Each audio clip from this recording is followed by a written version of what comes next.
When it comes to your dream cars, whether it's exotic, hyper, like myself, classic, muscle, tuner, off-road, ultra luxury, sport, whatever that car or cars may be, you're probably not sitting there imagining your dream car painted in silver.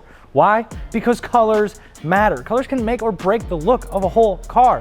A red Mustang usually looks rental spec straight off the herd slot with a V6 cloth interior, an automatic transmission, and it's also probably convertible. But gotta have a green Mustangs? That stands out and really makes a statement. It's not always because it's good, but usually it's because these special colors are unique and rare themselves. So strap up that thinking cap, boys, because today we're gonna dive into the world of rare paint colors that will make you flip next time you see one in person. Starting off with the JDM legend among JDM legends. The FDRX7 is undoubtedly one of the most popular JDM sports cars in the world, and they have one particular color that represents the holy grail of all FDRX7s, and that's competition yellow Mica. But in this particular example, the paint itself isn't necessarily special on its own. It's quite literally just it's yellow, but the color did represent something more than just what it looked like. You see, all US market FDRX7s in this color came with the R1 Sport package. The R1 package had a ton of desirable stuff like stiffer suspension, additional coolers for all kinds of other random things. These were all non-sunroof cars and they got more aggressive front lips. And well, let's call it an era-appropriate spoiler among suede with the seats as well. But here's what makes it rare. Only 350 were ever imported into the US in 1993, the only year that this one was available. So these cars are specifically limited in production to 350, only offered for one model year and represented the top tier performance package. It's a pretty slick combination right there. I suppose that's why they're decently expensive compared to normal FD turbos. And good God, these cars have some of my favorite factory wheels of all time. They're like the JDM equivalent of a C4 ZR1 wheel, and I love it. I don't know why nobody makes a larger diameter and wider version or a replica of the OEM FDRX7 wheel. Anyway, I thought this was cool because the color became popular on the car versus most of the other cars on this list are going to be cool because of the color. So yeah, yellow FDRX7s, rare and neat. Let's move on. The 1990s was a weird time. It's when I was born. All that was still on Nickelodeon. Gran Turismo launched simulation racing on gaming consoles, and a ton of cars were experimenting with weird combinations of paint and graphics, multi-tone themes, and even putting wood grain vinyl down the side of everything. But then in 1996, Ford took things to a totally new level. The 1996 SVT Cobra was the first production car ever to be offered from the factory with a color shifting paint option. For just $815, you can get one of the most controversial paint colors of all time with the Mystic Metallic Cobra. This Mystic Metallic paint shifted from shades of purple to green and then teal, and there's even some gold and copper in it. It's a really wild color. Now, I don't know as if I particularly like this color, but oh my God, do I want it.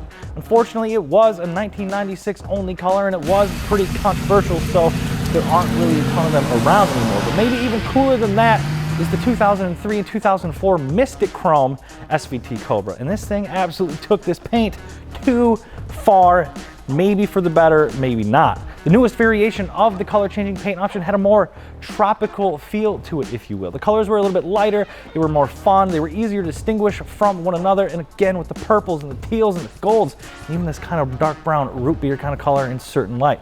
Anyway, they all fade in and out of each other, but the part that really blew my mind and made it one of the most unique color combos ever to me was the matching color shifting leather inserts on the seat and on the steering wheel.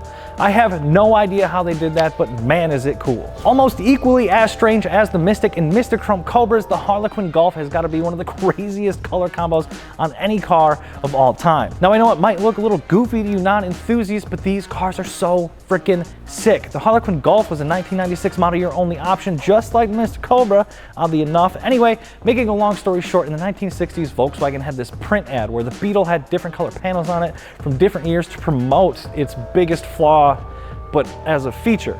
And that was really where they haven't changed much over a long period of time. So they flipped the script and they hit their target market perfectly. Hey, yeah, these things have gone unchanged for a while, but that's how we pass those savings on to the consumer. It was all based around the fact that an unchanged design equals interchangeable parts that are maybe more importantly, more cost effective. And it worked really good. The old Beetle is basically like the new Chevy Spark, which is basically just a Daewoo with some shared parts, and they made a bajillion of these damn things, and they're one of the cheapest brand new cars you can buy and maintain, just like the Beetle used to be. Anyway, the Harlequin Golfs are pretty rare. You don't see them a whole lot, and they're just absolutely super fun to look at. I absolutely have one of these on my bucket list of cars I need to own.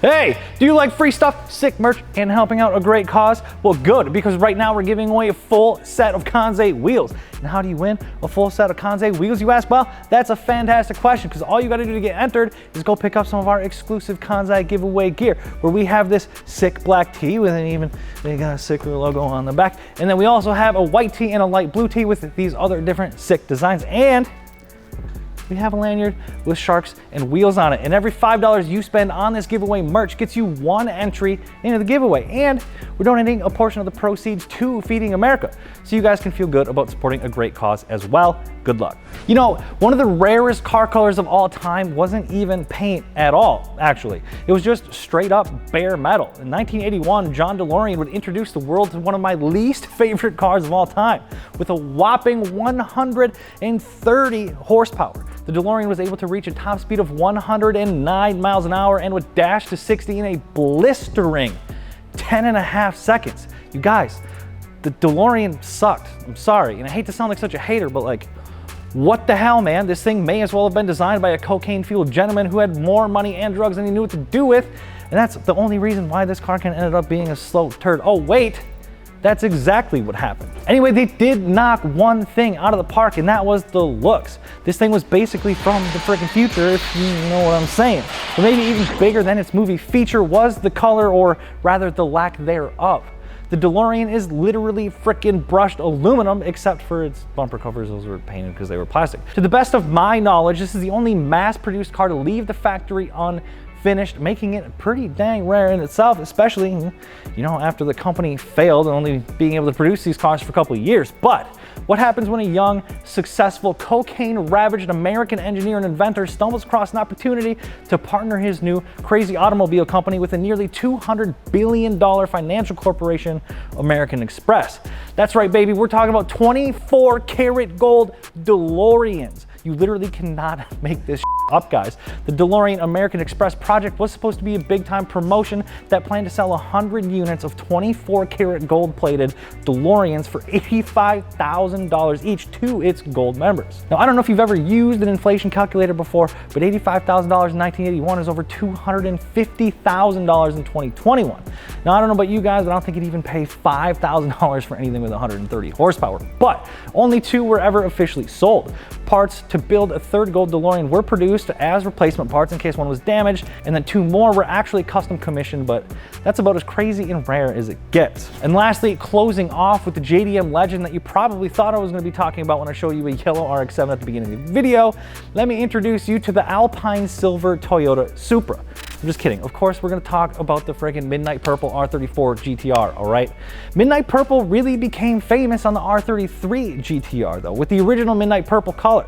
It was pretty dark and was quite simply just a shade of purple. I mean, when I say it like that, it sounds kind of lame, but it was a really good color, but it's just not quite as pronounced as the later versions. Anyway, the purple was an absolute hit. People were ordering Midnight Purple R33 GTRs left and right, with production numbers ending with about 2,500 units of that Midnight Purple R33 GTR. For 1999, however, Midnight Purple would become a little bit lighter, and it changed colors. From certain angles, the whole car would even appear completely blue, which everyone thought was wild until Midnight Purple 3 came along. Midnight Purple 3 took this to a whole new level. The purple was, well, it was more purple, and the blue was more blue, and each color individually was more distinguishable from each other, really highlighting its ability to color shift with this crazy expensive paint. But even with 2 different variations of Midnight Purple for B&R 34s, less than 550 units were produced, making these bad boys pretty dang rare and extremely desirable, when they demand huge money to this day. Now, I'm sure you're screaming at your screen about a ton of other cars in crazy colors that I may have missed, so please leave those in the comments and let me know what they are. I'd love to see what you guys come up with. Don't forget to subscribe to stay up to date with all the crazy stuff we got going on over here, and don't forget to go get entered into the giveaway, guys. We got a whole set of freaking Kansei wheels with your name on them, but you can't friggin' win if you don't friggin' enter, and the stuff's going really, really quick, so get on that while you can. I'm Sean from Fitment Industries, Sean B.F on Instagram. Thank you so much for watching. Peace. My toes are asleep.